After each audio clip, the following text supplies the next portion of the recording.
भारत में धार्मिक यात्राएं और मेले प्राचीन काल से चले आ रहे हैं। इसमें से एक है माघ मेला, जो वर्तमान में प्रयाग में शुरू हो चुका।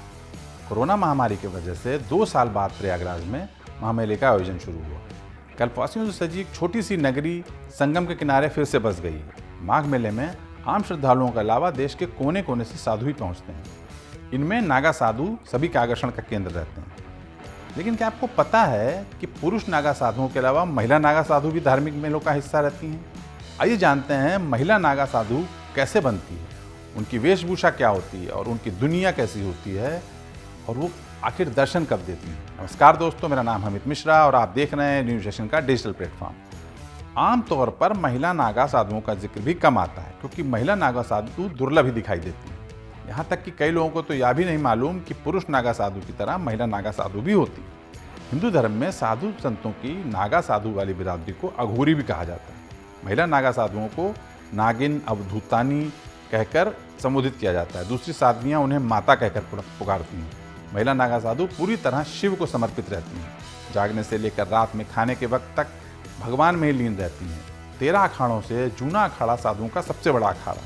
पहली बार प्रयागराज में 2013 में जूना अखाड़े में महिलाओं में माई बड़ा अखाड़े को भी शामिल किया गया था। हिंदू धर्म में जिस तरह पुरुष नागा साधु होते हैं वैसे ही महिला नागा साधु भी होती हैं।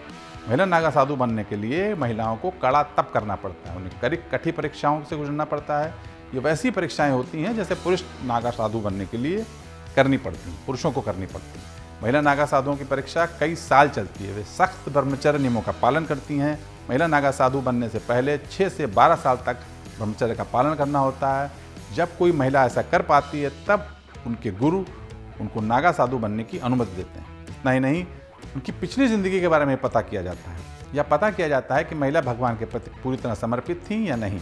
महिला नागा साधु को अपना पिंडदान भी करना होता है, मतलब जीवित रहते ही उन संस्कारों को पूरा करना होता है जो मृत्यु के बाद किए जाते हैं। इसके बाद मुंडन और फिर स्नान और यहाँ से साधारण महिला से नागा साधु बनने की प्रक्रिया शुरू होती है। साधुओं में वैष्णव, शैव और उदासीन तीनों ही संप्रदायों के अखाड़े नागा संस्कार करवाते हैं। कड़ी तपस्या के बाद ही इस संस्कार का हिस्सा बनना जा सकता है। महिला नागा साधु बहुत दुर्लभ मौकों पर ही नजर आती हैं या आम जनजीवन से बहुत दूर घने जंगलों, पहाड़ों, गुफाओं में रहती हैं और पूरा समय भगवान की भक्ति में ही लगाती हैं। वे जंगल, पहाड़ों से बाहर निकलकर दुनिया के सामने बहुत कम आती हैं। आमतौर पर महिला नागा साधु केवल कुंभ या महाकुंभ जैसे बड़े पर्व पर ही नजर आती हैं और फिर अपनी अदृश्य दुनिया में वापस चली जाती हैं। जहाँ पुरुष नागा साधु सार्वजनिक तौर पर ही नग्न नजर आते हैं, वहीं महिला नागा साधुओं को नाम जरूर नागा साधु दिया गया है, लेकिन वे निर्वस्त्र नहीं रहती। अधिकांश महिला नागा साधु वस्त्रधारी होती हैं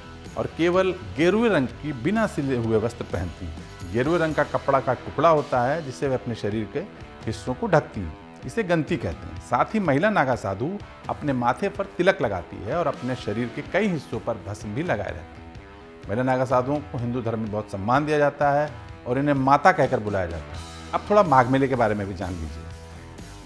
यहाँ लोग कल्पवास करने जाते हैं। कल्पवास के तहत लोग 1 महीना टेंट में गुजारते हैं, मतलब एक छोटी सी नगरी जहाँ पर एक परमानेंट रुकने की व्यवस्था नहीं है, बल्कि छोटे छोटे टेंट लगाए जाते हैं। वहाँ पर 1 महीना पूरा गुजारते हैं। दिन में कल्पवास करने वाले दिन में 2 बार स्नान करते हैं और एक समय भोजन करते हैं। बाकी समय वे पूजा पाठ और कथा भागवत सुनने में व्यतीत करते हैं। इसके अलावा लोग कुछ गुरुओं को मानते हैं जिनके वहाँ पर उपस्थित रहने पर वो उनके साथ सत्संग में जाते हैं।